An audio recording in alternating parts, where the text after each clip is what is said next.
Bom dia, boa tarde, boa noite, sejam bem-vindos a mais um A Culpa é de Sec. Fala, Taleco, tudo certo, cara? Na paz, vamos que vamos, né, Botino?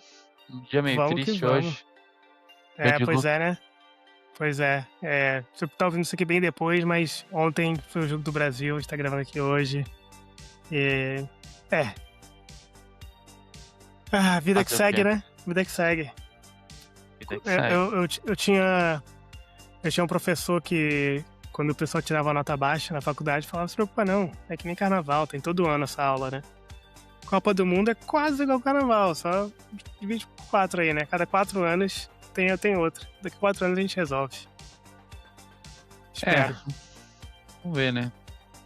Falou isso da Copa passada e assim vamos indo. Não temos pressa, né? Não dá pra ter pressa hoje em dia. Não, pelo menos o Flamengo vai ser campeão da Libertadores pra nos manter animados até lá. Então tem a volta do futebol aí. Bom, mas isso não é um podcast de futebol. A Culpa de Sec é um podcast sobre segurança e informação, de aplicações, de IA, de nuvem, ou qualquer coisa que a segurança, claro, possa ser a culpada. A nossa ideia é compartilhar aprendizado, gerar discussões, reflexões e ideias sem, obviamente, intenção nenhuma de esgotar o tema, né? Que é mais uma introdução, um bate-papo, e com todo bate-papo, vai ter um pouquinho de abobrinha aqui e ali também, como vocês já ouviram.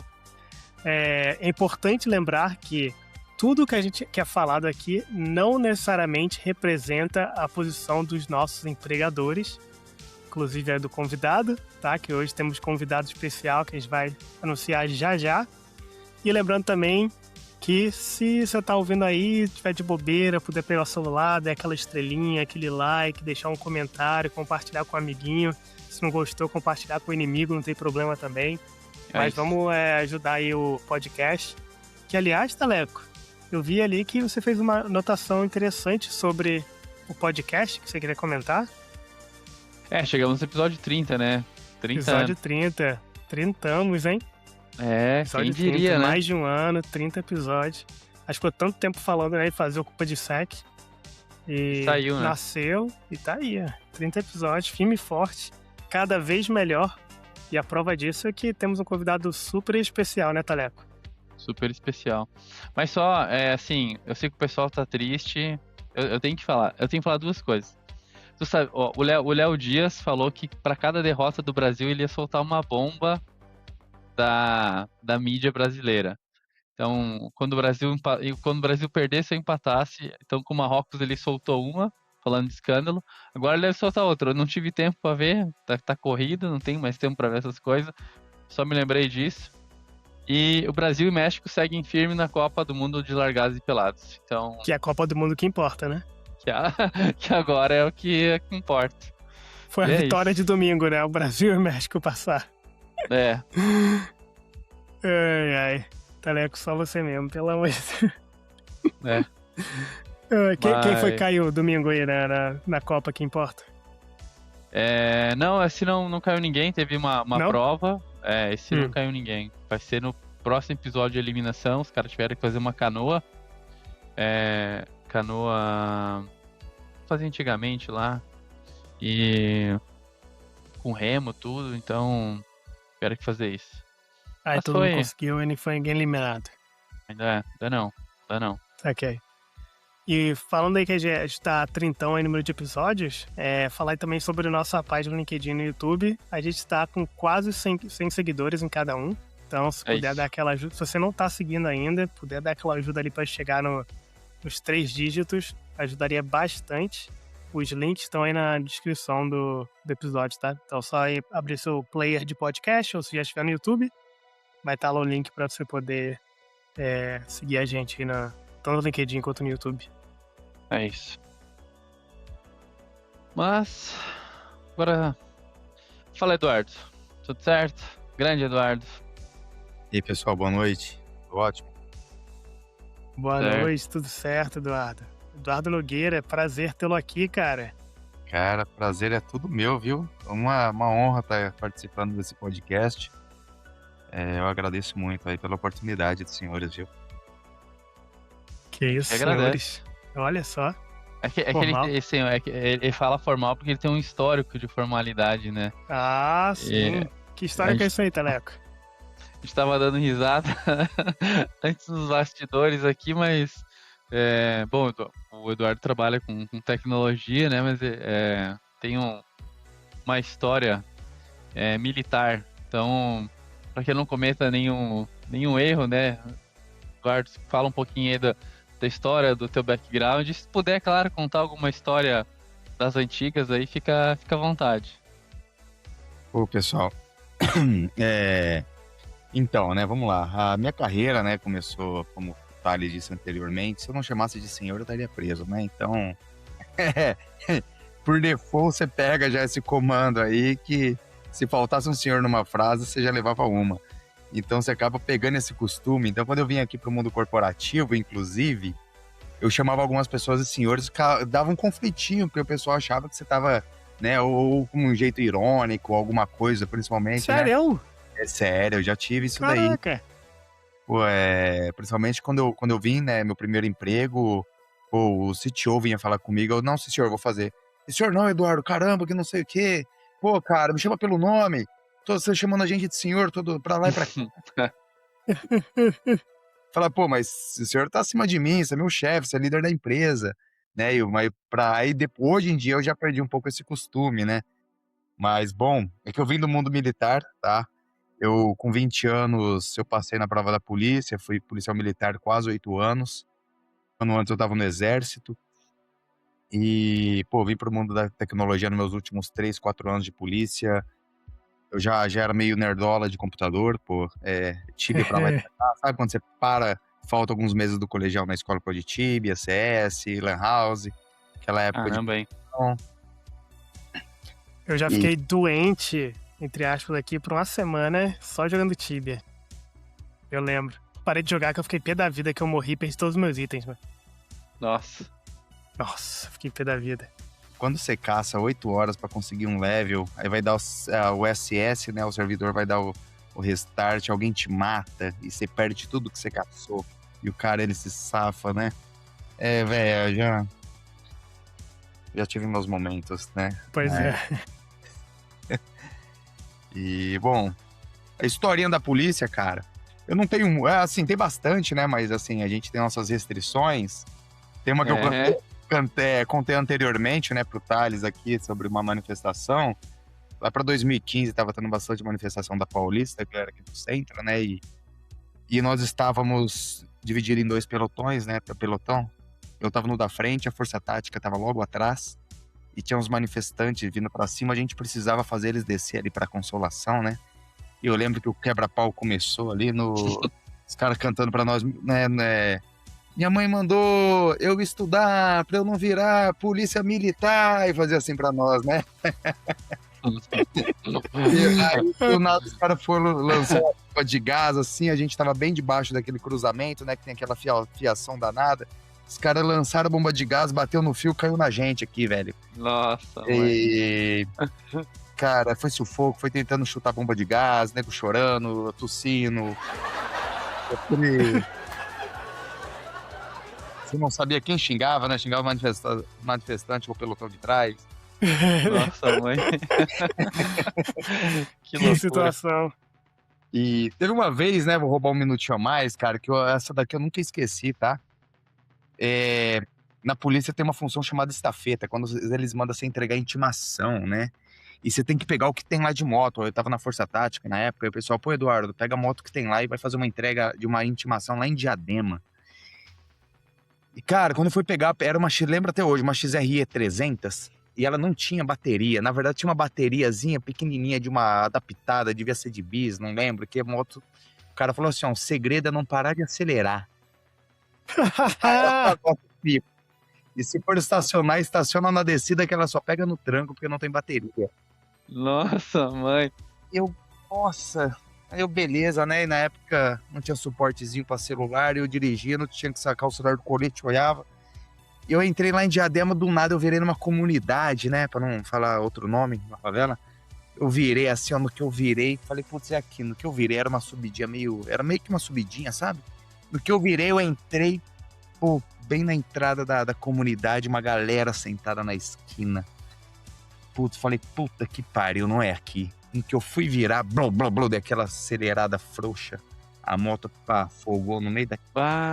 Meu Deus! Aí eu, na hora, falei assim, fudeu. A galera toda levantou na esquina assim, ó. Falei, fudeu. Falei, e agora? Falei, humildade, né, sapatinho? Bora lá. Falei, e aí, rapaziada, bora ajudar o seu guarda? Moto pifou aí. Aí os caras olharam pra mim e falaram assim, bora lá, gente, dá uma mãozinha pro seu guarda. Pô. Aí os caras, não, bora lá, senhor, bora lá, bora lá. E todo mundo levantou, os caras empurrando a minha motinha. Puta, Falei, vai pegar. Aí pegou no tranco, os caras, vamos, senhor. Aí eu, a motinha pegou, aí eu, foi tipo assim, graças a Deus. Aí os caras, aí eu, tipo assim, eu acho que é a única vez que numa situação dessa, a polícia e os caras comemoraram junto, né? Nossa, mãe, sufoco. Eu comemorei que eu me saí de lá vivo, os caras comemoraram que eu não enchi o saco, né, velho? Bem provável. Aí foi essa união. Mas, cara, tem muita história, velho. Se eu deixar, bicho, ó. Bom, mas não é só isso que a gente veio falar aqui hoje, né, Eduardo? E antes de chegar aí no tema principal, vamos fazer aquele giro rapidinho aí nas notícias, Taleco? É isso aí. Vamos lá. Cara, e hoje a gente tem mais um patrocinador, mais um oferecimento aí. Lá vem bomba. E hoje a gente tá com o militar, né? Então a bomba vai ser largada. A bomba vai pegar a gente. Hoje a gente conta com o apoio de Erva Mate, CloudSec, protegendo sua cuia da borda nuvem. Aí, ó. Meu Deus do céu. Muito bom, né, cara? Muito bom, muito bom. Ai, Taleco. Você é muito criativo. Eu tenho um ajudante. Na verdade, isso aí tem um programa na região sul do Brasil chamado Pretinho Básico. E aí tinha um cara, Maurício Amaral. Ele fazia oferecimento, só que era com uma conotação pesada. E aí eu tava semana passada ouvindo um episódio das antigas, assim, e caramba, acho que vai ficar legal fazer com analogia de segurança e nome de empresa, pra dar uma descontraída. Então, acho que talvez foi uma coisa engraçada aí. Mas é isso. Mas o que temos, Cortina? Então, o que temos? A primeira notícia aqui é que Cara, até hoje eu não sei como é que falando essa empresa. Você me corrige aí, Taleco. Porque eu só li até hoje. Aikido. É isso. Adquiriu a empresa chamada Root para ajudar na segurança de supply chain, né? Eu confesso que eu não conhecia a Root. A Aikido eu já conhecia. E a Aikido, ela tá mais focada ali no código, nuvem, ambiente, em execução, né? Enquanto é que, como já conversamos aqui, tem 1 ou 2 episódios, né? Que o supply chain, né? O pipeline é igualmente importante. É um lugar muito vulnerável. E a ideia da aquisição é justamente eles expandirem isso aí um pouco mais pro famoso shift left, que a gente tem certeza vai acabar falando um pouquinho de shift left hoje, mas falando da segurança ali, da proteção do supply chain. Boa. E eu vi que a Aikido chegou a 300 funcionários também. Passou e apareceu no LinkedIn lá. Estão crescendo bastante. Bacana. Eu gosto que eles são bem humorados ali no LinkedIn deles também. Essa pegada mais leve, acho legal. E, bom, saiu um relatório também da Docker, State of Agentic AI Report. E é um relatório aí que conversou, né, entrevistou mais de 800 desenvolvedores, engenheiros de plataforma para entender, né, o que está acontecendo com o mundo de AI. O link do relatório e também de todas as notícias vão estar na descrição do episódio, mas duas coisas aqui que tem no relatório é que a gente já falou e não é novidade para ninguém, né, a adoção rápida, né, então 60% das empresas já possuem agentes de AI, então em produção, e segurança e complexidade são as principais barreiras. 40% dos entrevistados citam que que é a segurança como principal desafio na escalabilidade de um agente de AI. É muito bom o relatório, vale a pena dar uma lida aí. Não é só olhar o gráfico e ver quem tá mais pra cima e pra direita, não, Taleco? Ah, tá, Não, beleza. nem olhar os desenhos. Outra notícia aqui é que eu não conhecia esse site, o Taleco devia conhecer já, não sei, mas ele que trouxe essa notícia, que é a pathfinding.cloud, agora tem laboratórios. Aí eu, o que é pathfinding.cloud, né? Eu fui dar uma pesquisada. É um site bem legal, cara, que tipo, basicamente não importa se é engenheiro de segurança, é engenheiro de DevOps, ou um pentester, né, aquele cara que tá fazendo teste de invasão. Esse site ele oferece ferramentas para entender e detectar ataques de escalonamento de privilégio baseado em AM, né, que é parte da identidade da AWS, permitindo que você corrija configurações incorretas antes que elas sejam exploradas. Ou seja, é basicamente uma biblioteca bem grande aí de que ataques são comuns nesse tipo de ambiente, de cloud, de AWS, na parte de IAM, estatísticas aí de como eles são usados em ataques aí que acontecem no mundo real, mas agora eles trouxeram os laboratórios para que você possa praticar esses cenários. Achei bem da hora. E parece ser 0800, né? É gratuito. No máximo é que alguns laboratórios eles vão ter custo para rodar no seu ambiente, né? Você tem que fazer o deploy no seu ambiente. Mas mesmo assim, a maioria deles, eles fazem os laboratórios dentro do free tier da AWS, então o custo é zero para você poder testar. Achei bem legal. Bem da hora. Então tá algo aí pro pessoal que acabou aqui o podcast, dá uma olhada, acho que vale a pena. E eu vou fazer isso. Dá o joinha, clica no link. Exato, já tá ali, né? Já tá ali. Mas isso aí. Chegamos. Agora chega de notícia. Agora prometo que eu não vou fazer nenhuma piada sem graça. Não pensei em nenhuma. Duvido. Você não pensou em nenhuma, até acredito. Mas que você vai fazer algumas ainda. Você vai fazer, Taleca. Eu tô tentando bolar algumas coisas, mas acho que é melhor natural, assim, quando surge. Mas é isso. Bom, fala aí, qual é o nosso assunto de hoje, Taleco? Hoje vamos falar um pouquinho de segurança e infra como código. Olha só. Acho que... É por isso que a gente trouxe o Eduardo aqui, não é só pra contar a história de quando ele era policial. Não é só pra contar a história. E aí, Eduardo? O que esse tal de IAC, o que é uma infra como código? É de comer, de passar no pão? Legal.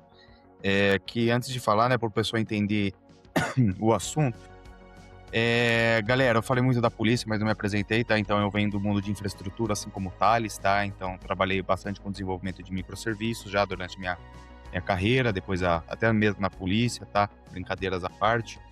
E aí trabalhei fortemente na área de infraestrutura, fiquei um bom tempo, e vim migrando para a área de SRE, né? Fiz até uma pós-graduação em SRE, me especializei em observabilidade.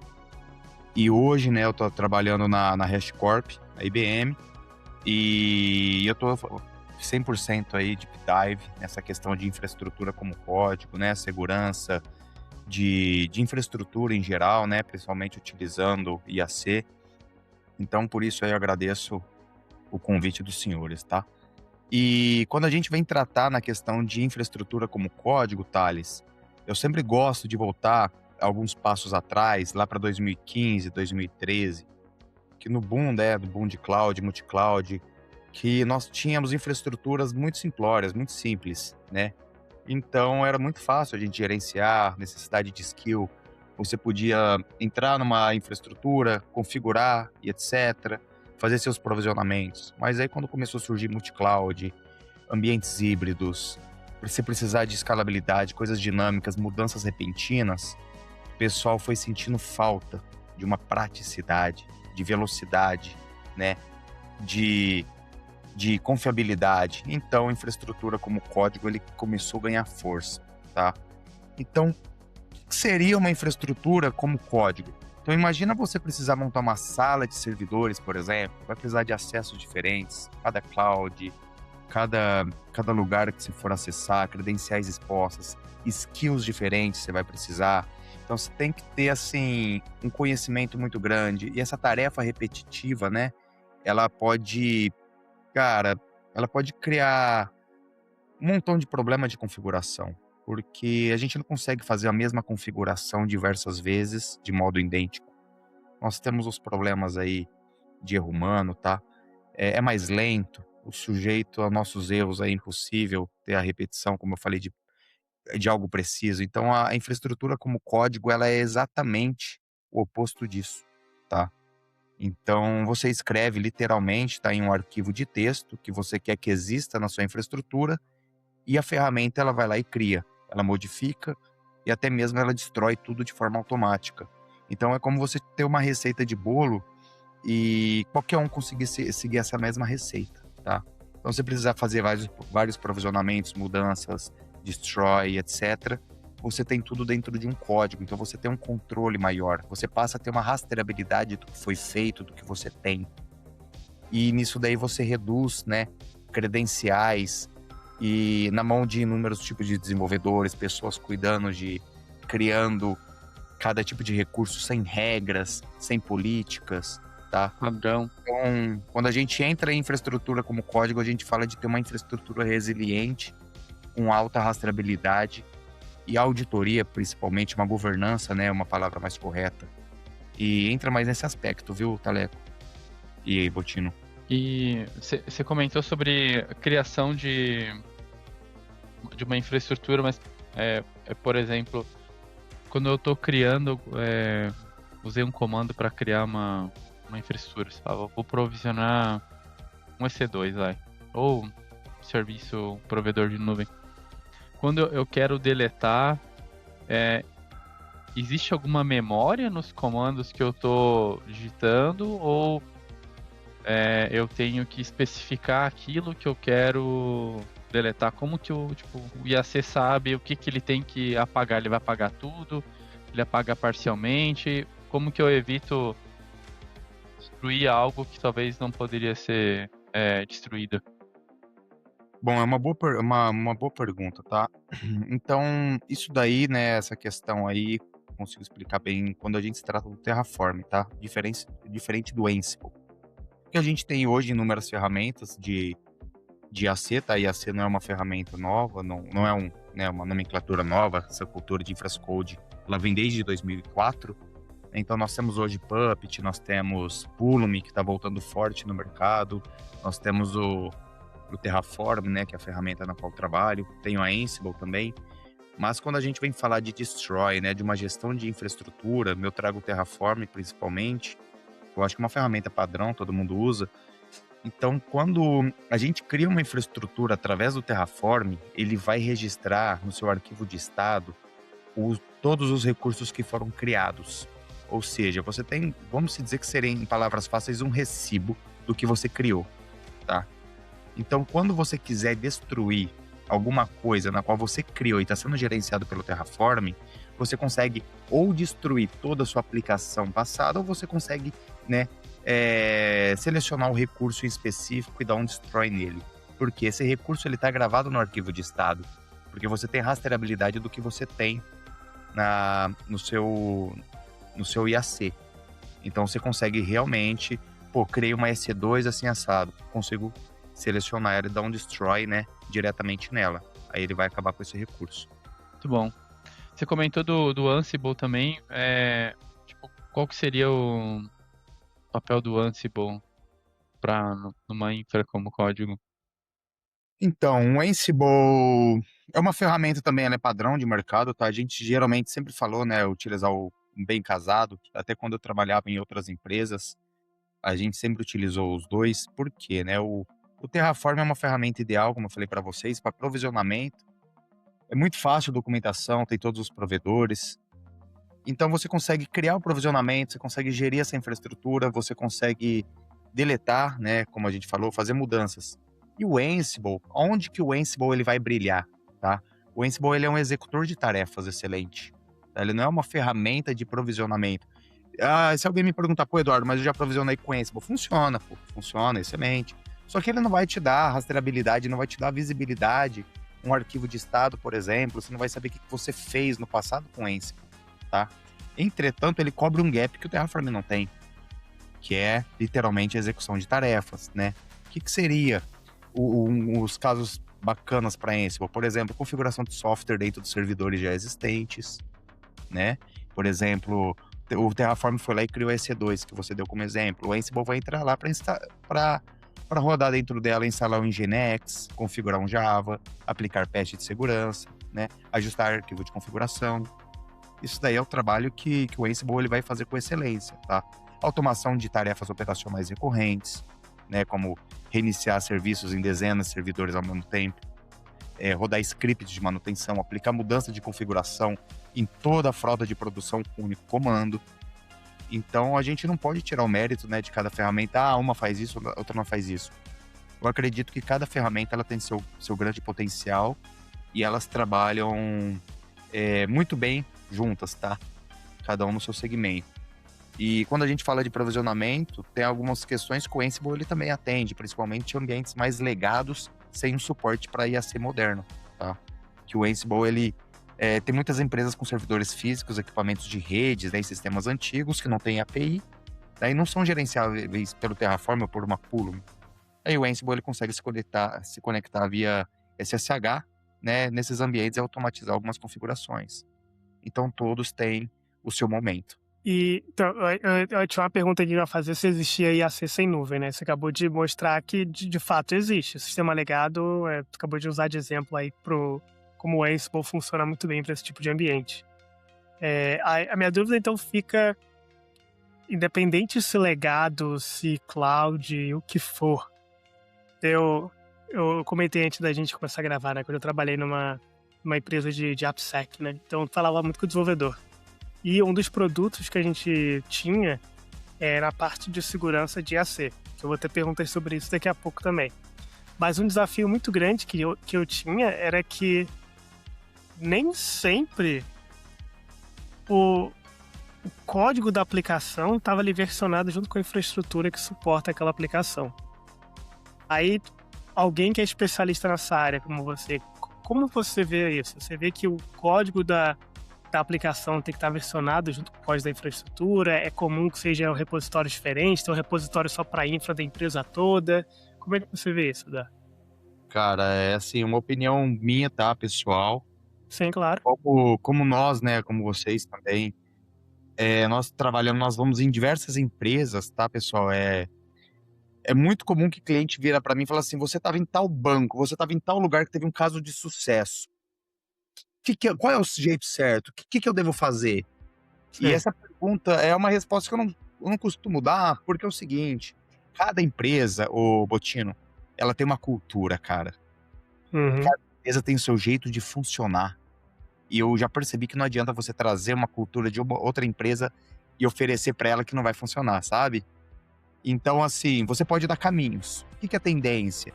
Qual as melhores práticas que as ferramentas elas indicam, né? Então, quando falo em melhores práticas, a minha opinião, código, aplicação, infraestrutura. É cada um no seu repositório, é cada um no seu quadrado. Então, assim, cara, obviamente todo serviço precisa de uma infra, mas tem que ter times separados. Geralmente não é o mesmo time de desenvolvimento que vai fazer o código de time de desenvolvimento da infraestrutura, tá? Inclusive, eu acho que cada um tem que dar foco para o seu melhor. E também não pode sobrecarregar, muitas vezes, uma pipeline, você misturar dois tipos, você misturar variáveis numa pipeline, você misturar credenciais numa pipeline. Então, eu acho que sim, tem que ser separados, tá? Cada repositório, o seu, versionamento individual, código, infraestrutura, tá? Times separados, embora nós aplicamos sempre a quebra de silos, né, para que times possam utilizar, mas o pessoal confunde um pouco. Porque eu vejo a quebra de silos para o pessoal trabalhar junto numa mesma ferramenta. Mas essa ferramenta ela tem que ter sua segregação, onde cada um tem sua respectiva funcionalidade, né? Saquei. Faz sentido. E como é que quando trabalha com repositórios separados, né? a dificuldade para mim é, tipo, se algo na infra muda e a aplicação cai, como que você consegue...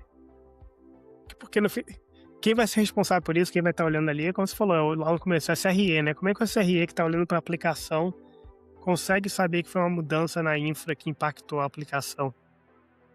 Cara, aí a gente entra numa questão que eu acho que a gente sai um pouco de infra as code ou botina, a gente vai entrar em processos, tá? Gestão de Saquei. mudanças, acordos, reuniões, o que vai ser alterado, que horas vai ser alterado, como será alterado, por que será alterado, tá? Eu acho que toda mudança, tanto de infra quanto aplicação, por exemplo, você subir novo serviço numa infra que não está preparada também, uma sobrecarga aí, você causa uma lentidão, uma latência no sistema. Numa Black Friday, por exemplo, aí que era bem famosa, pô, você perde milhões em vendas, porque você tinha uma infra não escalável para 5 vezes mais de requisição que o pessoal às vezes preparou. Então eu acho que assim, os times têm que trabalhar juntos, tá? E toda mudança tem que ter uma gestão de mudança, por que vai ter, o horário que vai ter e que time vai realizar essa mudança. Tem que estar todos preparados para isso, tá? Então, vamos fazer uma mudança de infraestrutura, uma modernização, ou vamos mudar alguns tipos de configuração, ou uma migração para isso. A aplicação está preparada, o horário está ok. Já fizemos, já simulamos em algum ambiente de dev, de QA, né? Fizemos um teste de engenharia do caos, né? Uma engenharia do caos, por exemplo, você pega um Litmus Caos, CalMonkey, e você testa, né, essa nova versão, sobrecarga de requisição, zona de disponibilidade, sabe? Uma CDN para ver se as localizações não estão gerando uma latência. Então, eu acho que a gente vai entrar mais numa questão de gestão de mudanças do que realmente, assim, uma infra as code ou versionamento aí de VCS. E já que você está falando em gestão de mudança, você acha que o IAC colabora com o trabalho da gestão de mudança, que você tem a prova ali do diff entre o que estava e o que vai ser? Obviamente, tá? A gente tem o as is e o to be. Porque quando a gente está trabalhando numa infra as code, você tem uma rastreabilidade do que você tem na sua infraestrutura real, tá? Porque assim, existe o problema do drift. O que é drift, né? É o conflito de quando você vai aplicar uma infraestrutura e ela dá conflito do que está na sua infraestrutura real e do que está no arquivo de estado do Terraform. Então, assim, quando a gente fala de adotar literalmente a infraestrutura como código, a gente está pensando em segurança, confiabilidade, performance, velocidade, tá? E uma governança que a gente não tem uma visibilidade. Por exemplo, se a gente não tem infraestrutura como código, a gente não sabe o que foi criado. Então, vou te dar um exemplo. Quando eu trabalhava numa consultoria, né, nós entregávamos projetos da GCP, de infraestrutura da Google, né, da Google Cloud. E tudo que o cliente falava, a gente fazia tal, e entregávamos a infraestrutura pronta para ele. E uma vez um cliente confrontou nós e falou assim, bom, não foi entregue o que foi combinado. Caramba, hein? E aí aconteceu um projeto bem alto.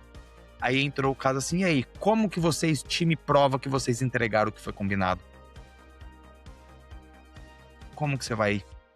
Pô, e aí? Vai precisar acessar recurso por recurso, cada recurso está em tal zona de disponibilidade, cada um está na sua VPC, na sua subnet, a regra de firewall para cada coisa, para cada comunicação, Kubernetes. Gerou um desconforto tão grande que tornamos como padrão na empresa, a partir de hoje, é Terraform para tudo. Por quê? A gente entregava o projeto o arquivo de estado e o código para o cliente. Então aí sim, hein? Aqui, ó. O que foi pedido, o que foi acordado, está entregue. Se tiver alguma mudança, por favor, pede para o nosso gerente de projeto que vai vir até nós. Acabou o nosso problema. Entendeu? E essa resolvendo muito mais do que eu imaginava. Resolve. Interessante. Eu nunca tinha pensado num cenário de ter um confronto, tipo, cara, tá, e aí? É isso mesmo? Imagina você ter que abrir sei lá, quantas horas você ia gastar no Google Cloud. Isso falando de sei lá, de um projeto, sei lá, se o cara tem um monte de projeto, como é que o cara vê todos, né? É impossível. Porque ficar, sei lá, mês fazendo, não tem Exato. como. Põe uma outra questão simples aí que a gente vê em empresa. Quem acessou a cloud foi fazer um teste, criou um cenário lá com máquina grande, com um montão de recursos e esqueceu o final de semana. O pessoal vai ver na outra quarta-feira já gerou $300 de custo. E aí, quem foi? Vai ter que abrir logs por log? Vai ter que ter toda essa busca de auditoria para poder saber quem foi não o culpado, né, mas a pessoa que fez essa engenharia.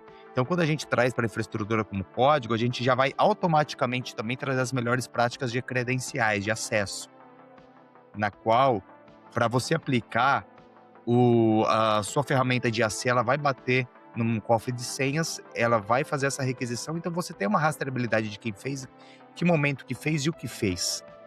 Então, pô, se surgiu uma máquina lá criada, a gente vai saber quem criou, que hora foi e quando.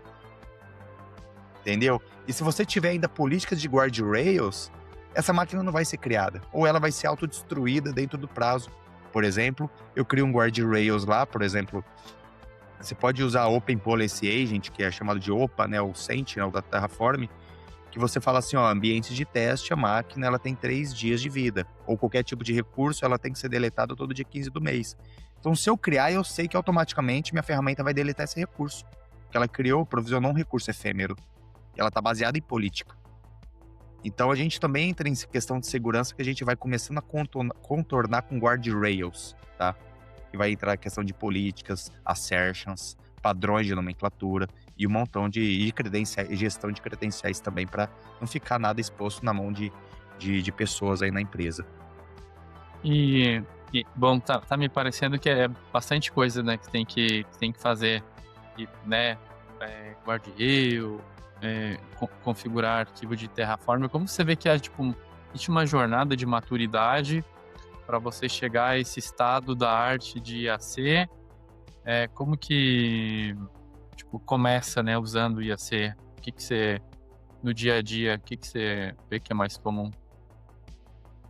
Que eu vejo mais comum usar IAC é para casos pequenos, tá? Então vamos supor, a gente está numa empresa que está fazendo uma migração para a infraestrutura como mudança de cultura, tá? Vamos entrar. A partir de hoje é IAC, pum, acabou. Não tem como, pessoal. Não tem como. Tanto que eu costumo dar um timeline para uma empresa que quer fazer a migração aí para IAC completo, eu dou um timeline para o pessoal de no mínimo 6 meses. Então, como que eles começam, tá? Eles começam, a partir de hoje, novos projetos serão feitos através do Terraform e automação das tarefas pelo Ence. Então, você cria padrão de novos projetos. E de pouco em pouco, no seu tempo livre, você vai fazendo a migração de recursos já existentes, tá? Aí você vai trazendo para dentro da sua ferramenta de infraestrutura como código. E de pouco em pouco, essa adoção aí, automaticamente, ela vai ocorrendo pelo time, tá? Porque nada é do dia para noite. E eu falo assim, Terraform, eu super recomendo, pessoal, não é porque eu trabalho na HashiCorp, é porque utiliza HCL, né, que é a HashiCorp Configuration Language, é uma linguagem declarativa, tá? Então a curva de aprendizado é muito alta. Tipo assim, é uma ferramenta muito fácil de se manejar, tá? E agora a gente, mas você me recomenda outras? Tem Pulumi, tem... Qual é a diferença do Pulumi? Você vai ter que utilizar a linguagem baseada em programação. Eu para criar infraestrutura baseada em Python, TypeScript, GoLanguage, para mim não dá. Tá? Ainda mais eu que, por mais que eu tenha trabalhado com código um tempo atrás, para mim, é uma curva de aprendizado um pouco complexa no meu momento atual. Então, a gente sempre busca a praticidade. Eu acho até para ganhar tempo dos profissionais, tá? Mas, assim, começar de pouco em pouco. Criar um projeto, tá? Criar um projeto legal, já começa, criei uma rede. Dentro dessa rede, vou criar uma VPC. Ela já tem uma dependência dessa rede. Regra de firewall, eu já vou lá e mudo minha subnet, começo, né, criar umas regras dentro dela, aplico, funcionou, show de bola, vamos replicar. E assim, quando você vê, você está com uma infraestrutura já 50% gerenciada pelo seu código, seu arquivo de estado já está num bucket, criptografado, sem chance aí de ser alterado. Você consegue usar um locking lá só para você trabalhar no código e não ter conflito de 2 pessoas aplicando o mesmo código em tempo real. Então, quando você vê, o time inteiro já está trabalhando legal, bem alinhado. Tá? Então é uma questão de passo a passo, tá? Minha recomendação. E funciona. Muito bom. E alguns episódios a gente comentou muito de IDE, né? Plugins em IDE. Então, tipo, existe hoje algum plugin na IDE que dá pra gente começar, que vai ajudar a checar, parametrizar, né? Tem um engenheiro de YAML, o cara precisa ser engenheiro de HCL também, ou tem algum plugin aí que pode ajudar aí a começar a escrever arquivo, vai verificar se está dentro da santa correta, ou se existe esse tipo de problema também, né? Cara, é uma boa pergunta e eu até gosto de falar isso daí porque facilita a vida das pessoas, tá? Hoje em dia, tanto para programação quanto para qualquer coisa, tem muitos plugins nativos. Até mesmo a ajuda da inteligência artificial, ela te corrige, ele identa sozinho, ela dá sugestões de mudança. Então, quando a gente vai falar, por exemplo, Terraform, nós temos um plugin oficial no VS Code. Então, você vai lá, instala o plugin, você começa a escrever um recurso, se tiver mal identado, ele já te corrige. Se você declarou já uma variável, você vai declarar um recurso, ele te dá as opções. Qual é o nome que você quer? Qual a dependência que você quer desse recurso? É desse? É desse? Sabe? Então, hoje em dia ele te autocompleta. Então, assim, ele habilita uma syntax highlighting, te mostra o que tiver errado, o que tiver fora de acordo. O que tinha muito problema antigamente? O que acontecia comigo? Eu criei lá, declarei as variáveis, às vezes a variável não existia no meu VFFar, no meu variables.tf. E ela tava lá e, toda hora dava erro na hora de aplicar. Então hoje, você já colocou um valor lá inexistente, ele já joga a listrinha colorida, né, que eu chamo highlight. Já mostra erro de sintaxe, tá? Formatação automática do código, ele já vai formatando e te ajuda. Você vai dando as tabzinhas. Então, o editor ele sublinha erros, né? Ele sugere argumentos disponíveis já em cada recurso para autocomplete. Então, hoje eu acho que a vida facilitou muito, viu, Thales e Botino? A vida até do desenvolvedor mesmo, tanto para nós de infra quanto para a galera de código, a vida facilitou bastante, tá? E para Terraform também, se o pessoal precisar, eu não uso VS Code, eu uso PyCharm, sou o rei do Python. Eu já vi muito disso. Só uso Linux. Beleza, a gente tem um LSP, né, que é um Language Server Protocol, que ele é adaptável para qualquer tipo de editor de código, tá? Tipo Vim, Emacs, NeoVim, etc. E também a Ansible tem, a Pulumi também, só que a Pulumi vai utilizar de código para te ajudar com Python, com tudo. A OpenTUFO, ela vai utilizar o do Terraform. Mas hoje em dia tem muito plugin, tá? Muito. Tu falou aí de AI. Como que a AI mudou o trabalho do cara que está desenvolvendo o código de infraestrutura? Cara, assim, é igual o álcool. Pra quem usa com moderação, se dá bem. Cara, toma cuidado que você vai falar, gente, bebidas para maiores de 18 anos. É isso, tá? Não tem um dinheiro para advogado. Não tem. É muito bom, cara. AI é muito bom, mas se você não souber usar, ela vai te dar uma complicação no futuro que você vai ter que refazer um trabalho, você vai ter que, assim, ter uns prós e contras, tá? AI, vou dizer de experiência de Eduardo, tá? Eduardo, vou dizer meu caso. Eu pago uma AI aqui de consulta, tá? E, cara, eu configurei ela com guardrails, que todas as pesquisas que eu faço, elas estão limitadas, tá? Nos endpoints da minha empresa, tem tudo, assim, tudo. Minha documentação pura tá dentro dessa AI. Então, às vezes eu chego num cliente, o cara me tem uma pergunta bem específica, eu falo assim, me retorne referente a esse tema, ou como que opções de que se aplique. Cara, você tá vendo na AI? Você tá usando inteligência artificial? Eu falo, cara, que é minha documentação. Eu sei navegar página por página. Só que até a gente achar isso daqui, eu puxo, ele já te traz a informação e já te traz o link. Então, assim, eu acho que a AI, ela veio para ajudar a gente a ganhar tempo, tá? Eduardo, você usa AI hoje para fazer seus projetos? Eu uso, cara. Eu uso, assim, 100%. Não sei, 100%, por exemplo. Por quê? Eu não preciso mais criar recurso por recurso, bloco por bloco na mão. Eu descrevo o que eu preciso e ele cria. Só que tem um porém.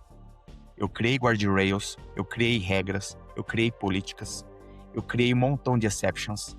Ou seja, tudo que a AI ela cria está alinhado de acordo com o que eu coloquei para ela fazer. Porque a AI, ela alucina, tá? Então, por isso que eu falei para vocês. Se você não souber usar AI, que é normal, tá? É algo novo chegando no mercado e tá todo mundo na onda.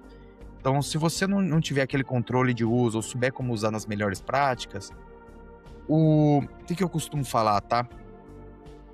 A ferramenta, a AI, ela é feita para criar um código para fazer funcionar e não para aplicar segurança. Então, quando eu falo para ela, cria para mim recursos em Terraform, ela vai criar e vai aplicar. Só que ela não prestou atenção em guardrail, não prestou questão em segurança, melhores práticas. Ela garantiu que ela ia criar um código para funcionar. Você vai criar e vai aplicar, ele vai subir.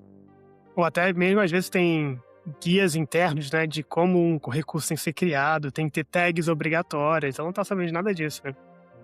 Exatamente. É onde você vai ter que criar assertions, guardrails, tá? Você vai ter que trabalhar com todos esse ecossistema para que a AI ela esteja alinhada com você. E digo uma coisa mais importante, que algumas pessoas já discordaram de mim e tá tudo bem, tá? Porque é um jeito de eu pensar. Eu acho que você tem que saber fazer o trabalho primeiro antes de usar AI.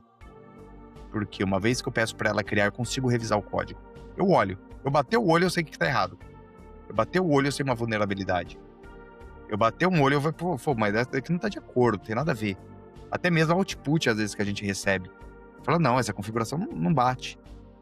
Então, eu acho que a gente ler a documentação, a gente estudar, a gente saber o que a gente está fazendo, a AI simplesmente vai ser um atalho. Em vez de você gastar 3 horas botando a mão em código, ela vai fazer para você vai só dar uma revisada e aí você sobe para o seu destino final, tá? Que é a falta disso que gerou aí grande problema que a gente tem na atualidade, que posso estar citando aí nos riscos de AI com infra. Agora, você falou de segurança. Foi você, não fui eu. Agora você puxou o assunto e vai falar. Como que o IAC, né, a infraestrutura como código, pode ser usada como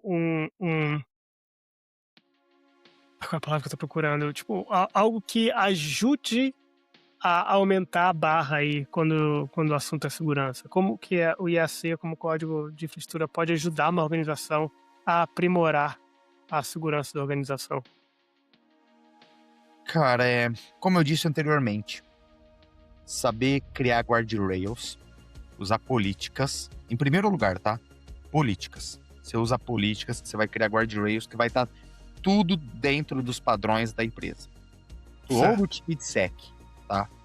Porque assim, vou ser meio chato aqui, galera, eu sinto uma grande ausência do time de segurança quando a gente vai falar de time com DevOps, SRE, time de infra, tá? O time de segurança só vem na hora que deu BO, fala, pô, mas vocês não... Tá, mas assim, eu acho muito legal quando eu chego numa empresa eu vejo o time de SEC trabalhando junto com o time de código de infraestrutura.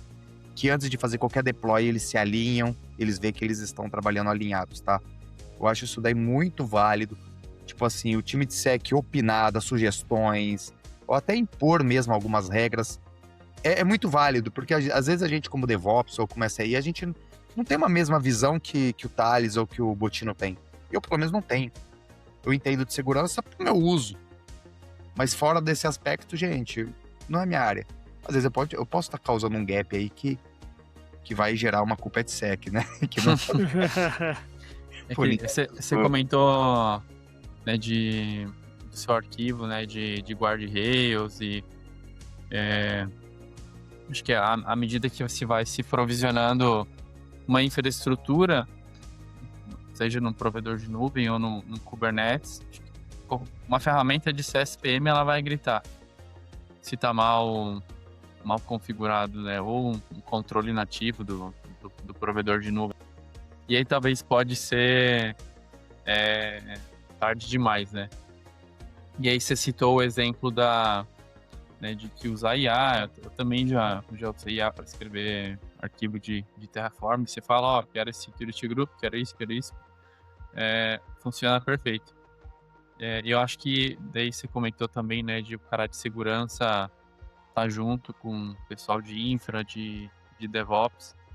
Acho que sempre a gente fala de shift left, né, mas quanto mais se aproximar ali da esquerda e tiver a quebra de silos, né, tipo, os times, cara, beleza, a gente vai adotar IAC, mas pô, tem algum controle que tem que usar, ou o que é aceitável, né, de se ficar exposto, o que é, qual que é a configuração, minha baseline de segurança que tem que ter, né? Eu acho que usando IA você consegue pedir para seguir um benchmark de segurança, que siga a melhor prática, né?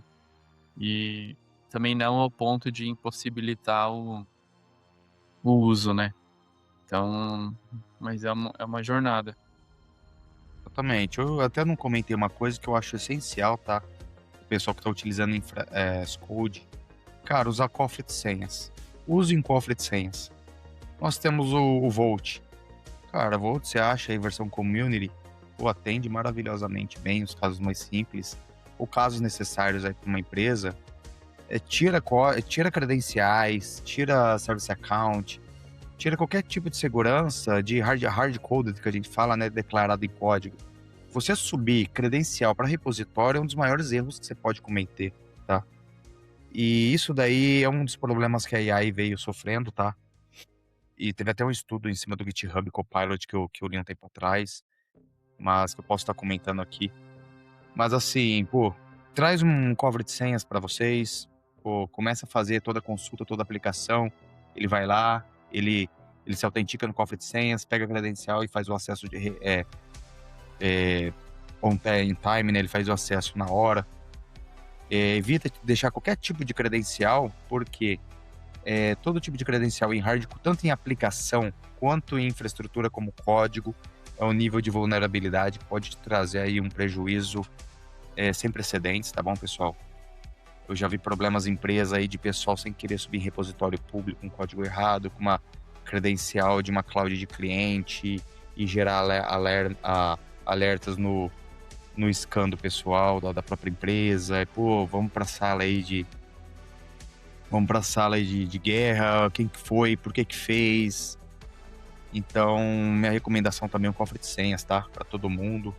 E evita aí qualquer tipo de dado hard-coded. É uma grande dica de sec.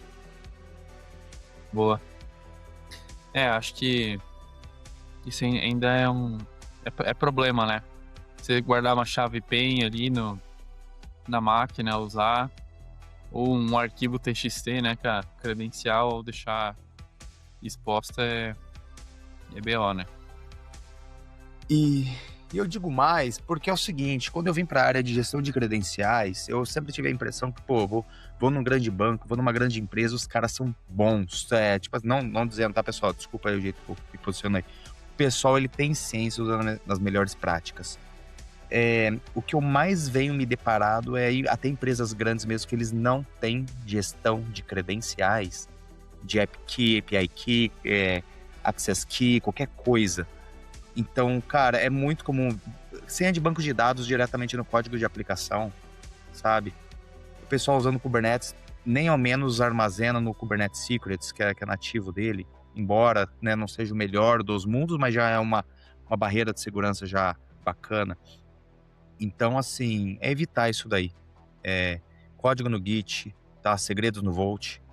Terraform, ele busca credencial dinâmica, de curta duração no momento que precisa, usa, descarta. Nada aí de chave estática. Então, boas práticas aí, é excelente. E a gente vai evitar aí problema, viu, pessoal? Parece que não, tá? Mas é um caso muito comum nas empresas, a falta de gestão de credenciais. Muito comum, viu, Thales? Rotina. Sim. Muito comum mesmo. Eu sei que é. Já vi muito isso aí também, cara.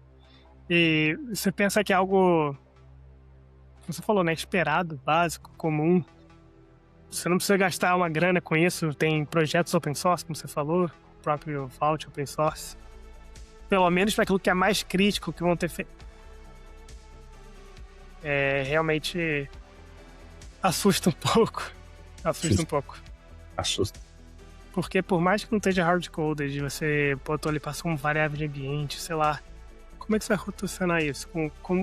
Isso mostra que não está sendo rotacionado com a frequência que algo crítico como esse demanda, se não está num cofre. Cara, eu vou falar uma coisa aqui, que eu fui uma empresa pública, tá? De, né, grande severidade. E o problema dos caras era o quê? Todas as senhas do Brasil inteiro no arquivo .config.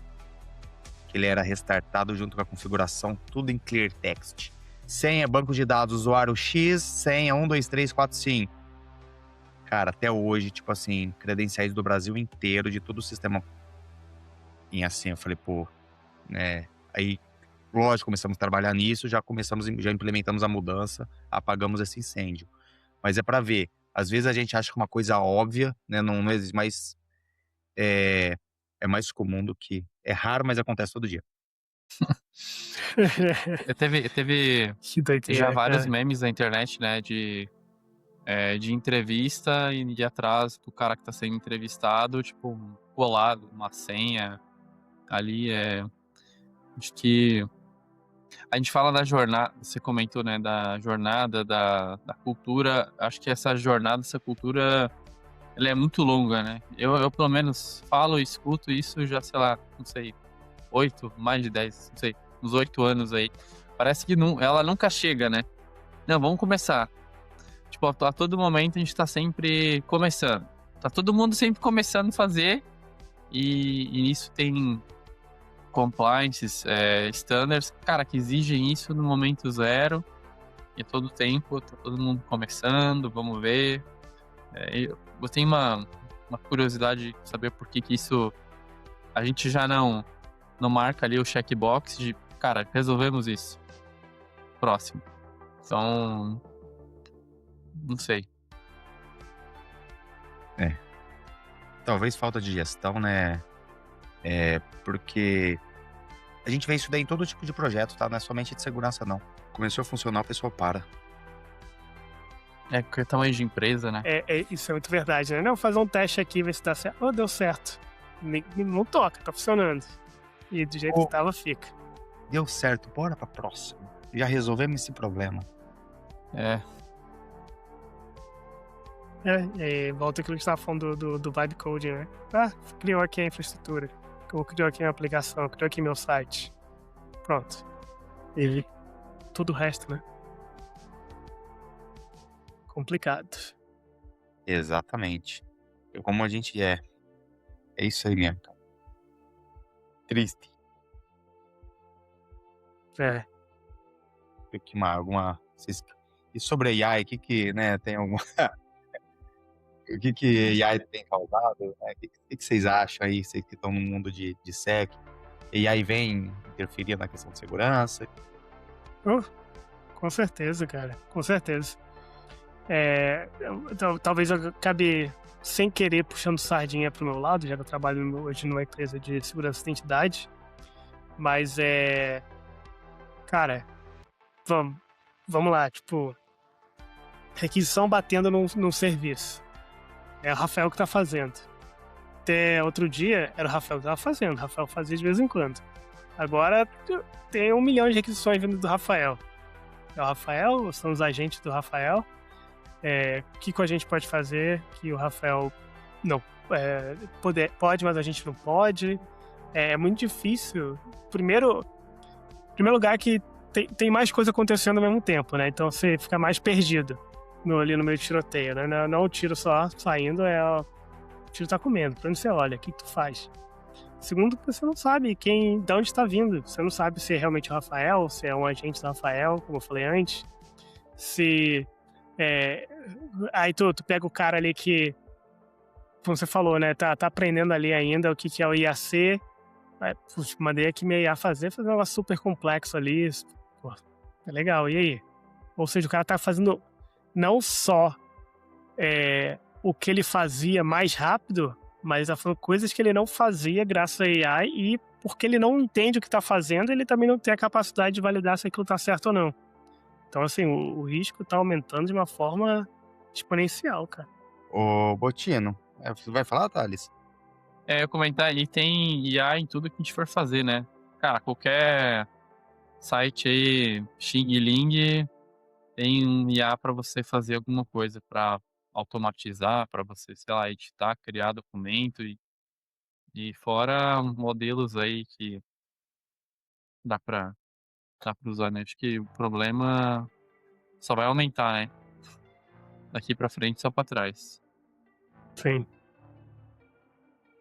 Nossa, daí. Cara, é que vocês comentaram, né? Eu gostaria até de trazer para o pessoal que trabalha com infrastructure ou tem essa curiosidade, né? Eu recomendo mesmo utilizar uma AI, ajuda bastante, tá? Mas teve uma pesquisa, cara, eu acho, uns pesquisadores do Centro de Cibersegurança de Nova York, Universidade de Nova York, pode pesquisar, tá? Que com o uso da AI, eles encontraram aí que, eu até falei anteriormente, o GitHub Copilot, ele gerando código, encontrou, tipo, aproximadamente 40% dos programas gerados aí continha um alto índice de vulnerabilidade, tá? E o pessoal até comentou, pô, o problema não é da AI, né? O problema é do comportamento humano que é falho, de não validar e confiar de olho fechado em tudo que a AI entregou, tá perfeito, né? Então tem a nossa parcelinha de culpa lá, de não validar. Cara, eu já comentei essa estatística aqui, eu não lembro certinho qual ela é agora, mas eu lembro que eu usava muito numa apresentação que eu fazia antigamente, que era o número de pessoas que estão no time de desenvolvimento, né? Vamos supor que fosse 100, vai. A cada 100 devs tinha 20 ops e meio segurança, saca? Uma meia pessoa para lidar com 100 desenvolvedores. Não tô lembrando o número certo, mas era algo assim, bem gritante, saca? E é um desafio muito grande, né? Porque esse cara, o pessoal de dev, foi o primeiro audiência a adotar a AI. Então, o throughput desses caras, né? O quanto eles estão entregando, tá 10 vezes o que era antes. Vai, tô aqui chutando o número também, mas duvido que não seja muito diferente disso. Como é que o cara de SEC vai olhar pra isso tudo? Vai falar, não, mas o cara agora vai ter como é que era lá o modelo que foi proibido lá, o Mythos, né? O cara tem Mythos agora pra usar. Quem vai pagar essa conta? Porque é muito fácil. A realidade é que só você vê aqui os números de quantos devs tem pra quanto segurança. A empresa tá muito mais disposta a pagar pelo código ali que vai gerar, que vai dar uma feature nova pro cliente dela do que pro cara de segurança. Então não é porque o cara de segurança me tem AI que agora ficou mais fácil. Não ficou? E tem saído várias notícias aí que empresas já gastaram o budget de AI ou consumo que não se esperava, né? A gente saiu um pouco do custo exagerado de nuvem, né? O Eduardo comentou, poxa, deixar o recurso ligado lá agora pro consumo de tokens aí das ferramentas, né? Tá se gerando novos problemas. Novas soluções para novos problemas. Falando aí dos tokens, né, que queimou, tô tentando aqui achar o número, mas o Uber foi uma dessas empresas, né, que queimou o número dos tokens que eles precisavam, que eles tinham separado a grana para pagar por um ano, lá em março, se eu não me engano, de milhões. E agora eles botaram um limite de $1.500 aí por cada dev. Cara, tanto que tem um antigo CEO, não sei se vocês leram, o antigo CEO da GitHub, né? Chama Donk, não lembro. Ele saiu em 2025. E ele veio para fundar uma empresa para resolver o problema que ele estava tendo, né? Sim.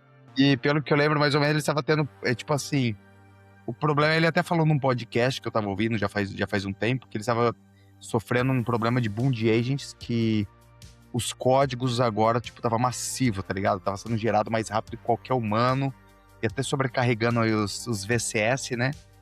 Então, na verdade, que nosso sistema manual de produção de software aí e tal, de repositórios, né? De pull request e deployment, nunca foi projetado pra era de AI, né? E ele foi fundar uma empresa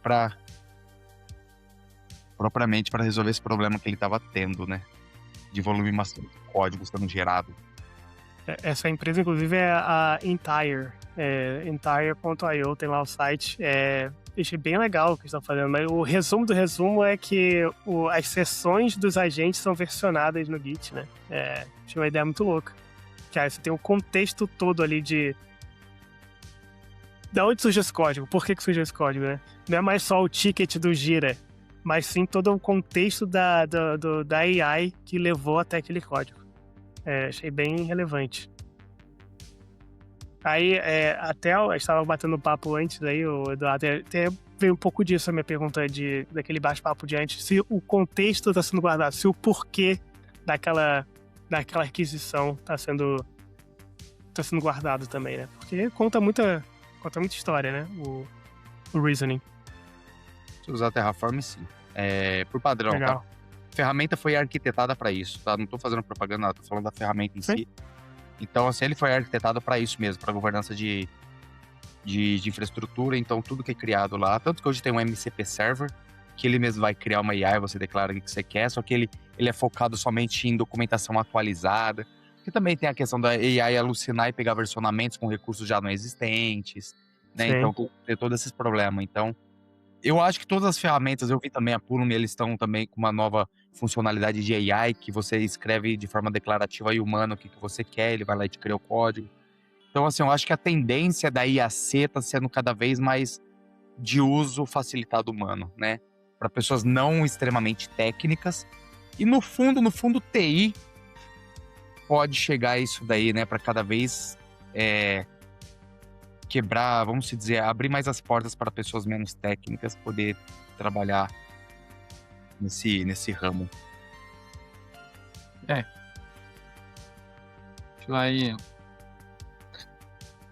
Acho que pode abrir a porteira pra galera menos técnica, mas ao mesmo tempo a IA acaba criando uma barreira, né? Você pode existir agentes para tarefas mais básicas, mas talvez que uma pessoa não fosse necessária. Mas ajuda muito. Eu acho que o humano jamais vai ser substituível, tá? Sim, com certeza. A gente tem que ser adaptável. Tem uma jornada aí, acho, ainda. Acho que talvez, ajustando minha colocação, né?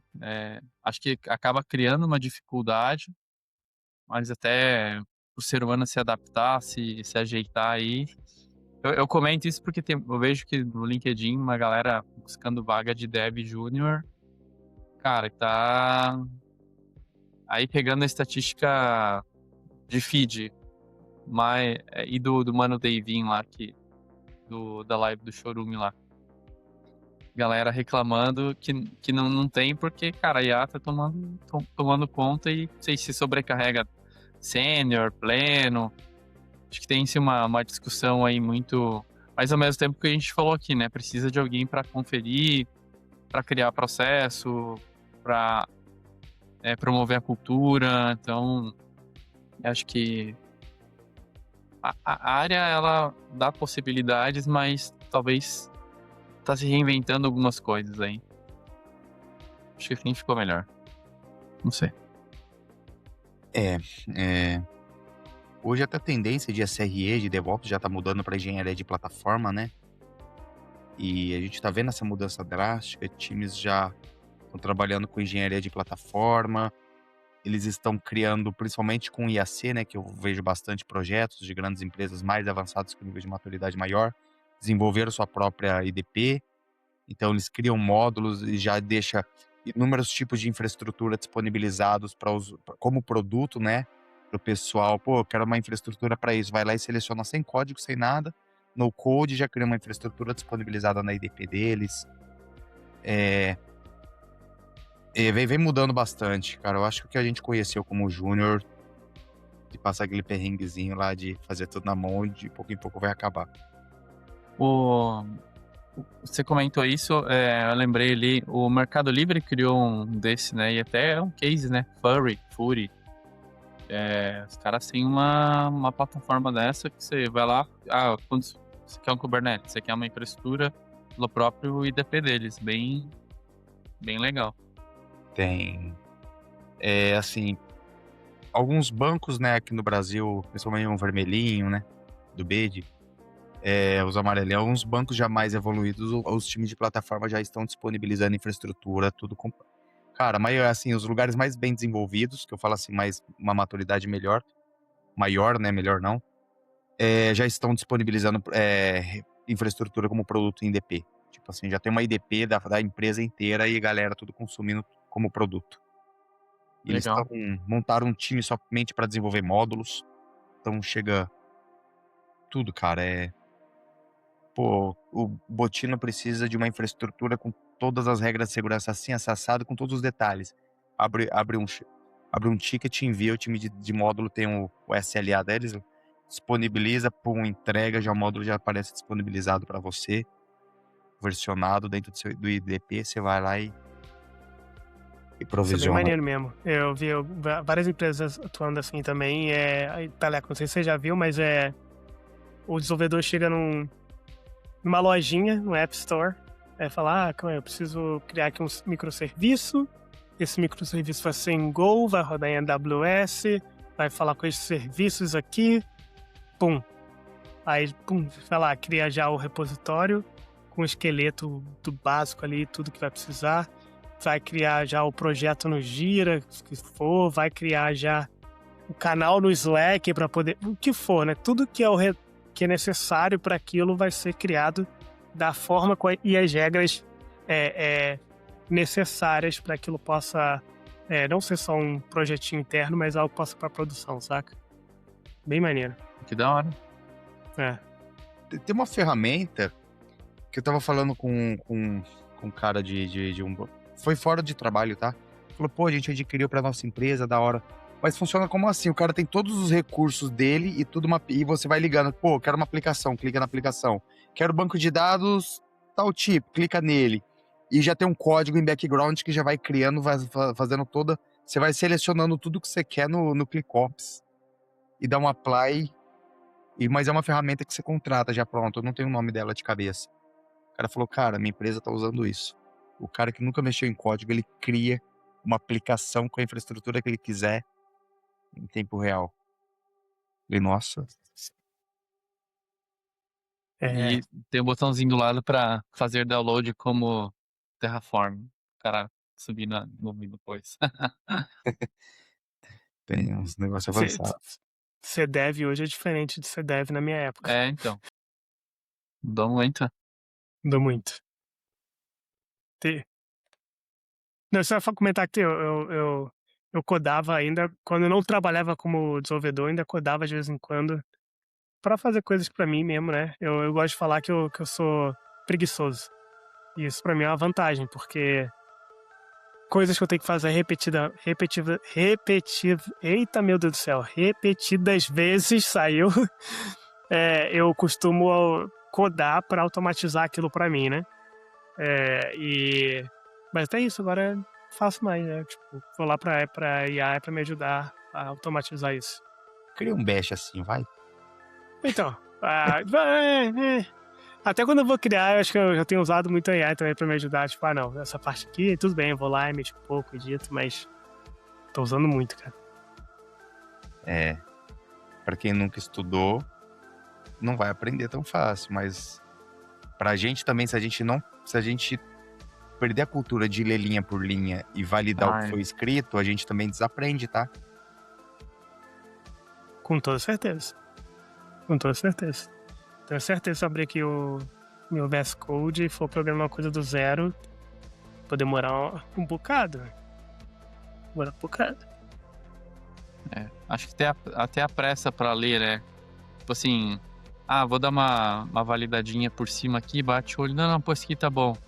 Depois quando tu para pra ler com calma, puta, sei lá, o texto ficou mal escrito, o código não ficou gerado da maneira correta, tem problema de biblioteca com dependência. Esse mundo novo, né? Vamos nos adaptando, pessoal. E vem coisa por aí, né? Mas, Eduardo, o que a gente tá falando? Caraca, acho que eu tô cansado, hein? Vamos lá. O que falta falar de IAC aqui que tu sempre conversa aí com teus clientes, com teus amigos, o que tá faltando aí que a gente não falou ainda hoje que seria importante compartilhar com a audiência? Cara, assim, melhores práticas, né? Foi o que eu falei aqui.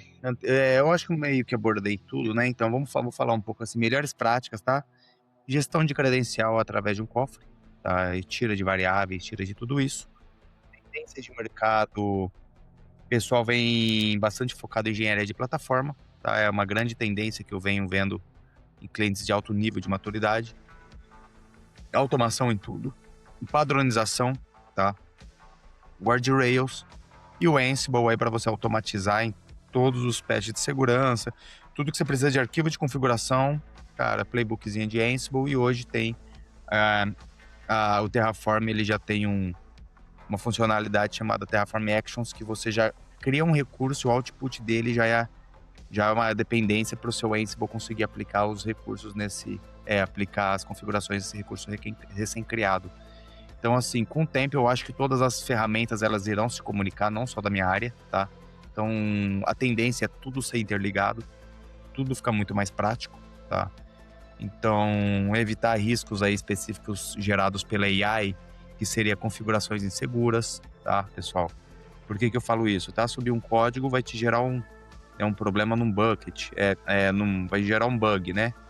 Então, pô, a minha AI gerou um probleminha ali, deu um bugzinho ali, pô, bacana, a gente vai fazer um bug fix, etc. Mas quando a gente vem tratar de AI, a gente pode subir configurações da AI errada, a gente pode criar um bucket aí público com dados sensíveis de inúmeros clientes, milhares de pessoas. Então, pô, muito foco aí na questão de segurança. AI alucina, tá bom? Cria coisas aí que não existem. Ela dá ideias aí de busca em blogs, tá? Então, fala o pessoal que vai usar, às vezes ele busca em blogs aí, .blogspot, e te traz como se fosse uma fonte da verdade. Escala erro, tá bom? Então, o agent com AI, ele pode ter acesso a repositório, API, pipeline, pode replicar aí, pô, um montão de erros aí, de forma rápida e depois para corrigir um problemaço.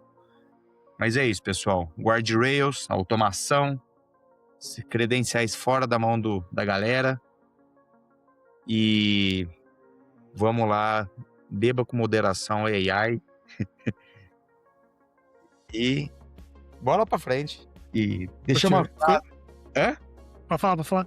Não, deixar aquela frase de podcast, né? Igual o pessoal fala. Opa! AI acelera a escrita do código, seja infraestrutura ou aplicação, né? De forma impressionante, né? De forma rápida. Mas velocidade sem governança é o maior risco de segurança que existe hoje no mundo. Então, vou repetindo, beba AI com moderação, souber a usar, bola pra frente, vamos pra cima.